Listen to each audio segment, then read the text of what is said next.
Okay, well, I think we're going to get started. So, welcome to what we hope is the first of a series of weekly volunteer online roundtable discussions and networking opportunities. So, for those who may not know who I am, I'm Eric Vaughn. I'm the Executive Director of Douglas County CASA, and I hope that you'll get to see and hear from other staff as well over the coming weeks. But let us know how we are doing by letting your volunteer advocate coordinator or me know how we're going and what we're doing and if it works for you or not, and then also suggest other topics that may be of interest to you or something that you want to share.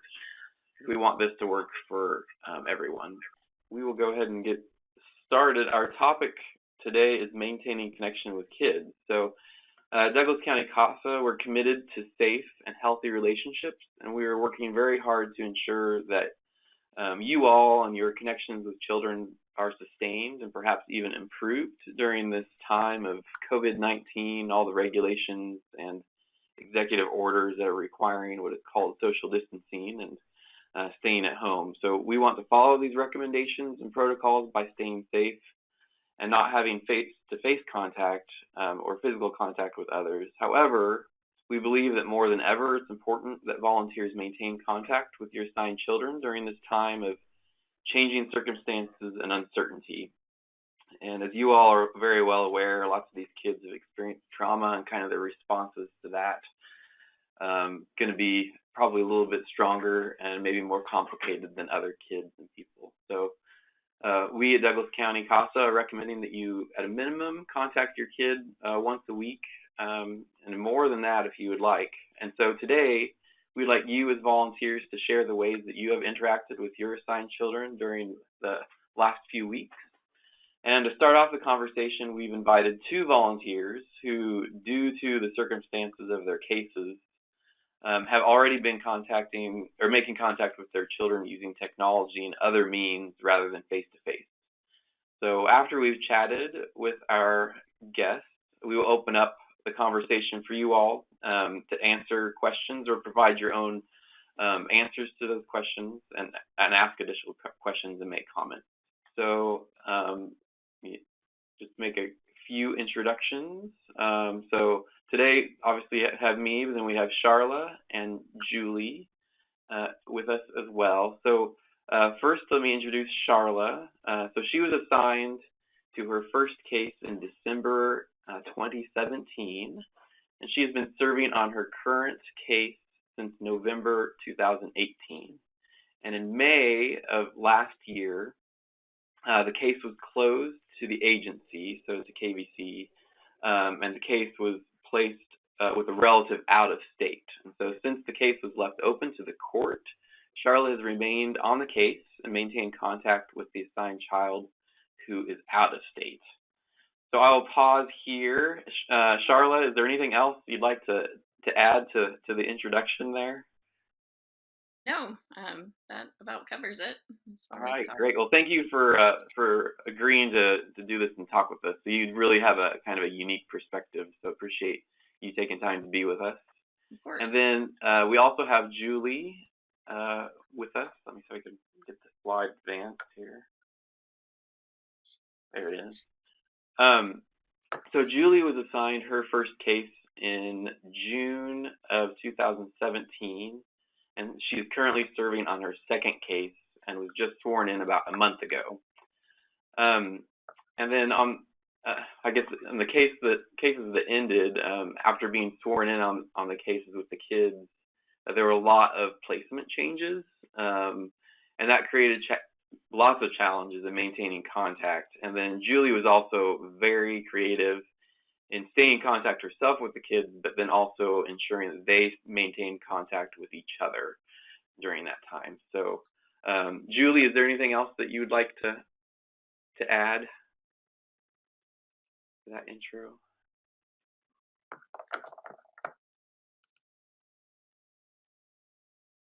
Unmute yourself, Julie. There we go. I unmuted okay. you. Yeah, sorry. I got sworn in at the end of January. So I've been on it a couple months. Few months, yeah. Yeah, so Charla and Julie, thank you I mean, obviously for your services, being amazing volunteers, but also for agreeing to try out this new online way of interacting with and supporting volunteers. So I appreciate your time. So we have several questions. So I'll ask the question, then turn it over to Julie and Charlotte to answer. And then we'll move through, I think there's 5 questions, and then we'll open it up for everybody else. Okay, so the first question is, how do you connect with your assigned children? So what tools, platforms, or resources have you used or do you use? So Charlotte, do you want to start off with that one? Sure. Like you said, I've been communicating remotely with my CASA since May, late May. So we've used a variety of things, nothing too, I would say, out of the realm. I mostly use text message if I'm talking with her personally. I also have a texting threads usually going with her 2 guardians as well. So that helps if I need like additional information that maybe my CASA herself isn't going to be able to provide. I use phone calls a lot too with just various people that I have to connect with out of state that my CASA is meeting with. Therapists, doctors, things like that. One thing that I've been able to do that was actually the guardian's idea is in keeping up with her schoolwork kind of week to week. She gave me access to log in to look at her grades and attendance. And so I don't have to bother her or my CASA every 5 seconds with questions about that. I can just log in and look myself. Very good. Yeah. And then I use social media to a small extent, just mostly to keep up with like pictures that my CASA posts and, just kind of the fun things going on in their lives. So those are the main platforms that I've used. Great. Okay. And Julie, what about you? My 2 kids are in 2 different placements. So one of them I connect through text message. I've been sending like cat videos that he really enjoys, and then he'll send me one, and he'll tell his favorite part, and I'll tell my favorite part. And I've also sent him some links to there's a website where actors read stories with different voices, and they have illustrations that are animated, and he's really enjoyed that. So he'll watch one, and then he'll dictate a text to me, and the foster mom will send it to me like a teeny tiny book report. Okay. Like 2 half sentences probably, and then I watch it and say, oh, my favorite part was this. Oh, great. Yeah, that's a fun way of interacting. So yeah, you send something to them to take a look at, then gives you something to have a conversation about, and then Yeah. Then yeah, Charlotte, I like your idea of using social media to kind of have content to inform conversation and making connections. Yeah, that's a great idea. Mm-hmm. I'm sorry, Julie, Julie. you also used Skype, didn't you, at one point? Me? Yeah, I did actually. Yeah, with the second child who's in a different placement, we use Skype, and he basically just put the little bunny ears on us and pirate eye. So we did 30 minutes of silly faces on Skype, which was apparently what he needed. So that's cool. Yeah. Great. Yeah, and I think I think one message that I kind of like hear from both of you and other people as I talk to them is that you're all kind of using tools that you already have available to you. It's just kind of using them a little bit differently and being more intentional about how you're using it. And just up there on the screen have I think you guys mentioned everything on there already. Well, I guess regular mail nobody mentioned, but I know we have some volunteers who are sending just regular snail mail letters, and then including self-addressed stamped envelopes, so the kid can write back to them. Just kind of have a little pen pal situation going on. And then, so we're currently using for this meeting GoToMeeting. There's also GoToWebinar, then Google Hangouts, Zoom, which I think they've implemented some new procedures, and everything has a password on it now because of some of the recent things that were going on. Then there's Microsoft Teams and Join.me and other virtual platforms available.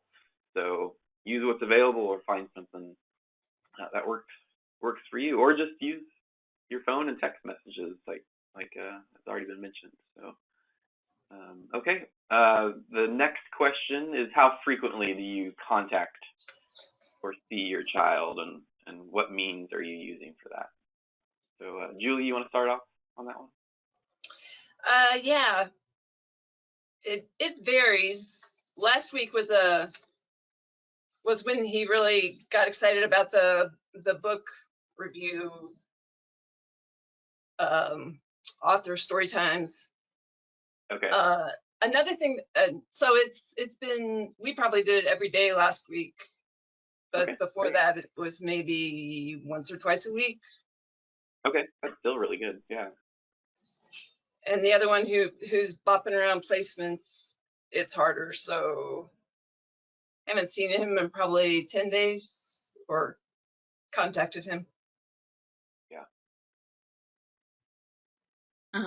Lately, my CASA hasn't had her own cell phone, so it's been a little bit harder to keep up via text with her directly or social media because that's not happening as much. But I've been able to keep up multiple times a week with her two guardians, and then speak to her on the phone or text that way. Like I said, I'm really lucky, and even though everyone is out of state, they're very responsive, and even though I'm not communicating to her direct number, I'm still able to get updates and talk to her. Yeah, that's great. Good. And then what's been challenging? Oh, I'm sorry, wrong question. What has been good about remote contact with your child and their family or the professional involved in the case? What's been good? Charlotte, do you want to start on that one? Sure. One, I guess, advantage that I personally like, especially when I'm going to write like the court reports or the monthly reports, is um, at least text message and anything on social media and email is all recorded for you and time stamped. So that's been really useful for me. I just keep a constant thread going and I don't ever delete it. And so when it's time to write the court report, I can easily go back and like piece things together and give specific examples. And I think that really can enhance my court reports and monthly reports, and helps me advocate for the CASA a little bit better. So I also just generally come across a little better in writing than in person or on the phone. And it's easy to forget to kind of take notes when you're like hanging out with the CASA, because obviously that shouldn't really be your focus, or even on the phone. So that written record has been good because everyone is forced to communicate that way. So one advantage. Yeah. Good. Julie, what about you? What's been good? I think what's been good, it's been good for the one little guy. And one of the videos I sent him was through the Kennedy Center. A children's book author named Mo Willems is doing a daily lunch doodles where he talks to the kids. And so I sent him that link, and then he took a picture of his doodle and sent it. And then I took a picture of my doodle and sent it back. And I would have never done such a thing had it not been for that. My doodles are normally not for public consumption. Not shareable, huh? Yeah, that's great. Yeah, that kind of getting involved in doing something new that you wouldn't have done before and finding that that's been enjoyable. So that's great. And it sounds like the kiddo is enjoying it as well. Hmm. So yeah, it's great. Okay. So now I guess what has been challenging, and Julie, if you want to start off on this one, what's been challenging with this shift to non-face-to-face contact?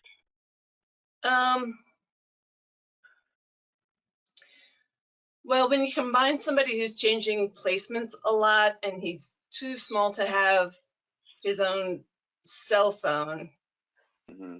it's just hard to contact without showing up, making an appointment for a visit. So if you have somebody who's open to FaceTiming them or one of those video chats, then that's cool. But if there's a placement they've only been at for just a short period of time and you don't want to disrupt it in any way, Mm-hmm. and it's hard to know really what to do. So I've been mailing in some things also. Nice. My CASA is a teenager. She's 17. So before she moved, we had been hanging out pretty regularly, about once a week and a half, for an extended period of time. So we had really gotten to know each other and made some progress with our relationship, and her opening up and me being able to keep kind of better tabs on how things were going with her just personally. So that's been hard because, a text message or even a phone call is just not as personal, and we may not be available at the same time, so we might miss each other, and I might end up talking to the guardian instead of her. So I do miss that aspect of the in-person contact. Yeah, that makes sense. Yeah, kind of have to be more intentional and plan ahead, and yeah, you miss out on those nonverbal interactions. Because of an intern that we had from KU, Logan Stewart, he put together or helped us put together an online resource for volunteers. And so I just wanted to share a couple of resources from that, then show everybody how to access that new in-service page. So there was a video that she's a counselor and she has a blog that she puts together, and so she put together some resources about how to talk with kids about the coronavirus, and then NPR highlighted this comic exploring the coronavirus with youth. So it's a little comic book that's available, and that link is available there.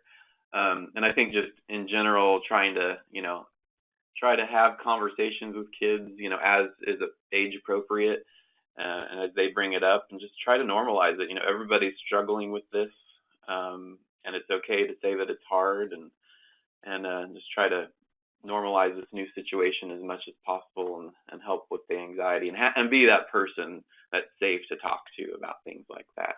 So let me bring up our webpage here. So if you go to our homepage, so that's dccasa.org, all the way over to the right-hand side at the top, there's a little word called link is in service, and you click on that, and it actually takes you to a different web page that our awesome intern from KU put together, Logan Stewart. And there's a couple things on there that you'll see just kind of rolling on the home page, the steps for completing to get in-service credit for any of the in-service resources that are available. If you click on in-service, this is a kind of, it's organized as a blog, so there are lots of resources available, and you can either look at all the posts or just webinars that we've posted by clicking the webinar link, or just the articles that we've posted, or videos, podcasts, and we have a separate section on just COVID-19, which are more announcements and not resources to get credit for, but it's good links and resources that are available. And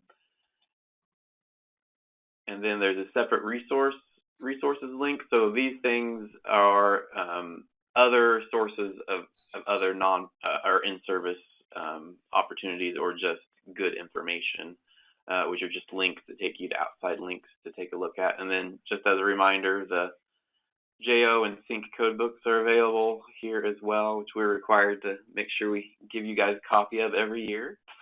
And then new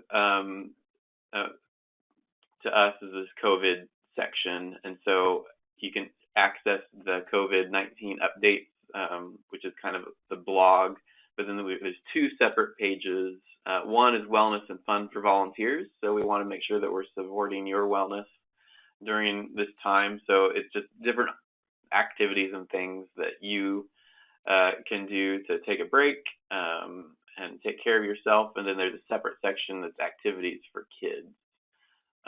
So these are things that you can use as ideas to send to your kids, just like Julie and Charlotte have done. So use any and all of these resources that you want. And if you see things that you're using that we don't have here, please share with us and we'll get it posted for everybody else to take a look at. And then there's also the calendar, which if you registered for today's webinar, you at least saw it and used it whether you knew it or not. And so any webinars or things that would require registration for us or outside learning opportunities are going to be posted here. I'll just take a break and... Eric, what's that address that you're showing us? How do you get on there? Sure, good question. So yeah, the easiest way is to go to just our homepage. So it's go to Douglas County CASA's website, which is dccasa.org. And when you go there, there's an in-service link up at the top right. So you click on that and it takes you directly to this page. Okay, thanks. Yeah.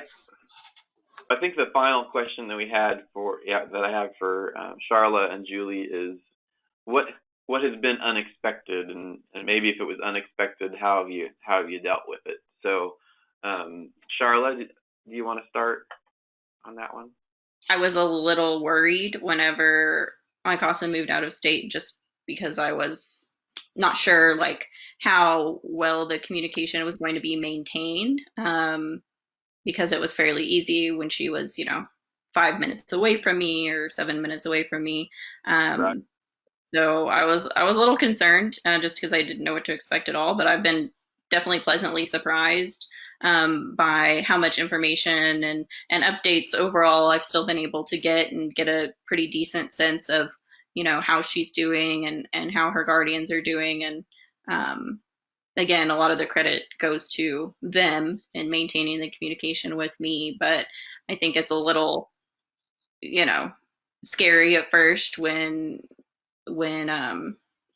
a CASA maybe moves out of state and you're like, I don't know how to sustain this, or is this sustainable? But it actually, I think it is possible, and it takes some extra legwork, and especially when you're contacting like therapists or doctors or teachers that, are also out of state, that can be an extra layer of complication. But you just have to be a little more persistent in those cases. But overall, been pleasantly surprised by how not difficult it's been. Well, good. That's great. And Julie, what about you? Well, conversely, I've been surprised at how it takes extra time, because I've been looking for the perfect cat video, and Yeah. I've been spending a lot of time online finding things to send to them. Yeah, that could take a little bit more time to find something that's worth sharing, that your kiddo is gonna enjoy. So yeah, good. All right, well, yeah, and both of your experiences, there's been a lot of similarities, but also some differences. And so I want to make sure now that we open it up to everybody else who's participating on the call. So really for any of these questions or other questions that you might have, ask them and provide your answers if you have something additional to share. And actually, Cynthia had a question in the chat. She said, "How are kids getting individual therapy?" Hers isn't getting any right now and really needs it. I guess I've not heard of anybody getting therapy at this point. Susan or Margie or Carolyn, do you guys have any stories from your volunteers about kids getting therapy right now? I have a family that's been doing basically video therapy, but it's with the KVC therapist. I don't know that other therapists are set up to do that. I know that, this is Vera, I know that my family is getting individual therapy through their individual private therapist via video. And she has said that several of her compatriots are also doing video therapy. Okay. I'm glad that's happening. So maybe it's worth reaching out and asking, is there a virtual therapy out? Oh, Charlotte just mentioned that her CASA just started virtual therapy. So it probably is very dependent on the therapist and, number one, if they're set up to do that or willing to be set up to do the virtual therapy. Okay. So yeah, we'll open it up for other questions or other comments from anybody. Okay. Hi, this is Becky Forschler. I was just going to share two things. One is my kiddo does therapy and she has a private therapist. They tried using just the telephone because in the household where my kiddo is staying, they have limited, or they restricted the kids from using internet. Apparently the first session didn't go so well because my kiddo didn't want to talk on the phone. But they're going to keep trying. They're going to keep trying. The other thing I was going to mention, I'm doing mail with her because she isn't using the internet. And I just wanted to remind any of you, if you do mail, please use the CASA offices as your address, not your home address. Yeah, thank you for that reminder. Very good. Yep, we will definitely help forward the mail. Use our address. Great. Becky, I wanted to give you a shout out for the stationery and those letters that you sent. She had, I don't know if anybody is, Becky, I don't know if you can see this, but she sent out these kind of pre-printed cards to her kiddo. Or I don't know, Becky, if you've sent those yet, but about the half-finished sentences and stuff. They're so cute. I thought I could share those if people, I could make a copy and put it on the webpage if you don't mind me sharing those. Not a problem. I can try to look up what the company is too and share that as well. Yeah, that'd be great. We'll definitely share that with folks. Yeah.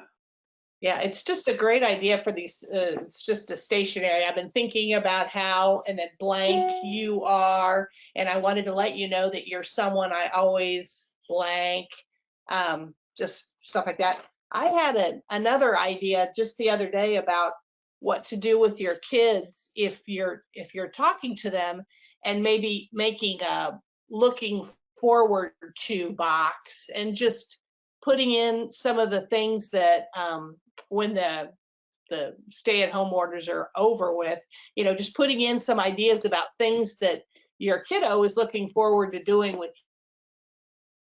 you, or if they're looking forward to doing with you, then you could both make one, and then just or you could just encourage them to say, I'm looking forward to seeing my best friend, I'm looking forward to giving my teacher a hug, or some of those kinds of things, but also just things you're looking forward to when this is all over. And that's actually a physical box that, It is. I made a box. Yeah, awesome. Very good.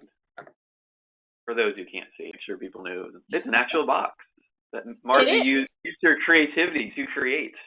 it won't open because I realized I taped it shut, but you know, whatever.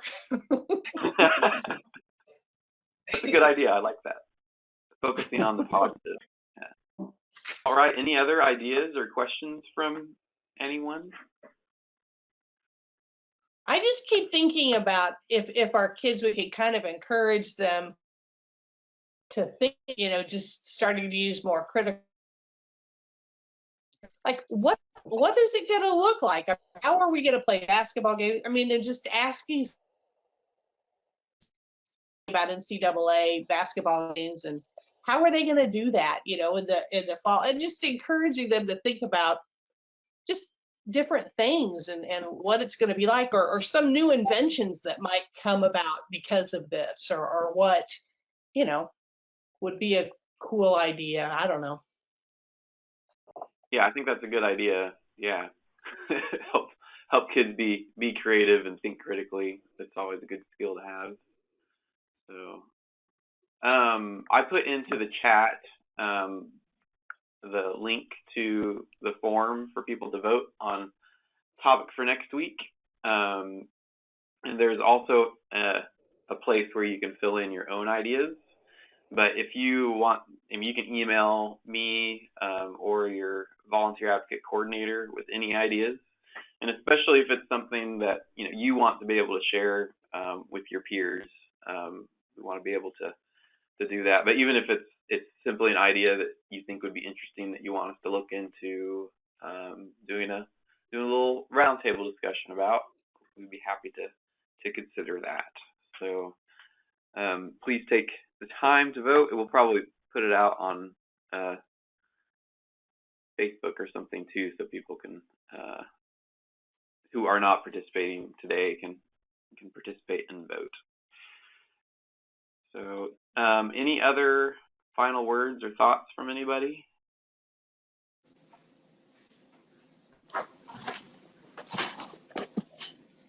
I'd just like to say that there's some good ideas. Happy to have them. And I agree. Yeah, there's some really good ideas. There's even more ideas shared with us that are on that website. And Charla and Julie and everybody who's participated, thank you so much for taking time and being a part of this first time roundtable discussion. And once again, vote, give us your feedback. I do just a few final reminders and final words. Make sure that you're following state and local regulations. Stay home, except for those necessary tasks like grocery shopping. If you have questions, reach out to your volunteer advocate coordinator or your supervisor, like always. And I did want to just remind people, we have 71 active volunteers, which means we have 71 volunteers that are assigned to a case right now. And they're serving 125 children. So we're still doing awesome, amazing work. It just looks different. And thank you for keeping at it and doing this different work that is so important to keeping kids safe and advocating for them. And then just remember to use the in-service website at dccasa.org and vote for next week's topic. So thank you to all of you for the work that you do. And it's been great seeing everybody's faces. So have a great rest of the week, and hopefully we'll see you guys next week.